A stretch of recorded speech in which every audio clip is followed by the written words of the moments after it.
Hi everybody, I have another first aid tip for you, those of you who've been trained in a first aid course about stopping a very life-threatening bleed. And that is the use of, any idea what this thing is? Yep, you might have one in the workplace. It's called a tourniquet. Now the information I'm going to give you will follow the rules from the Australian Resuscitation Council. So here in Australia, we follow their guidelines when it comes to first aid. So you are allowed to use a tourniquet if you have to stop a life-threatening bleed. So what is a life-threatening bleed to you? To me, it would be a bleed where it's spurting out, so it's coming from an artery, or it's just simply pouring out or flowing out and you simply cannot apply pressure to the wound.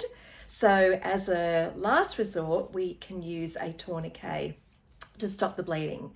So I'll demonstrate how to use one, but you can make an improvised tourniquet. Any ideas how you could do that? Yep, you can apply a roller bandage. So if you've got a good compression bandage in the first aid kit, you can apply that over the limb. You might be able to use a belt. Your triangular bandage in the first aid kit can be folded up into a tourniquet as well and tied off really tightly.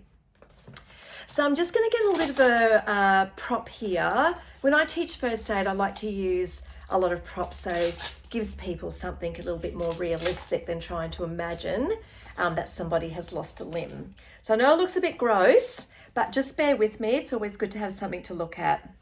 So the recommendation is that when you are applying an arterial tourniquet, so that's to stop an arterial bleed where it's spurting out, apply the tourniquet.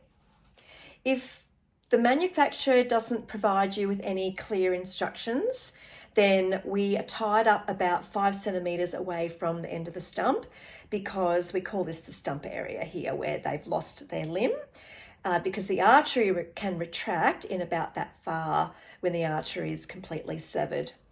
So pulling the strap really, really tight as you can go.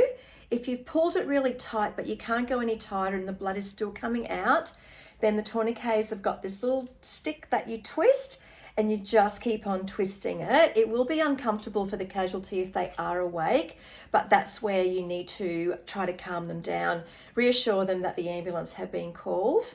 And so you keep on twisting. Now, if you can see these little triangles here, that's for you to anchor the stick part so it doesn't undo, whether you can do one or whether you can do both. Now, the good thing about the tourniquets when you have one of these is that you can write the time, because often the ambulance will ask you what time the tourniquet was applied, and definitely make sure that you cover the wound with something, but don't cover the tourniquet so it can be accessed in case we need to make it tighter. So don't cover the tourniquet when you're applying a dressing over the end. Obviously, this is life-threatening. There's more chance of the casualty passing out on you. So watch them for unconsciousness. Then as quickly as you can, after stopping the bleed, put them into the recovery position, which is onto their side. And you'll see that on one of my previous videos there. With the limb itself, we put the limb in a protective big bag if you can, preferably into ice and water is the ideal environment, but you may not have that available with such a big limb. Then you just need to keep it somewhere as cool and dry and make sure it goes with the ambulance. Now, the recommendation, again, this is the Australian Resuscitation Council guidelines, is that if you cannot make the tourniquet tighter and bleeding is persisting, then it is better to try and apply a second tourniquet, and the second one will go just above the first tourniquet.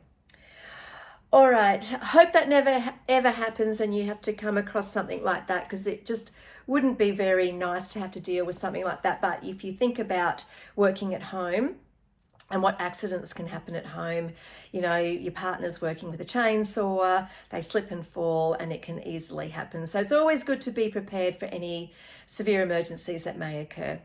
All right, like and subscribe and watch out for more first aid tips. Okay, bye.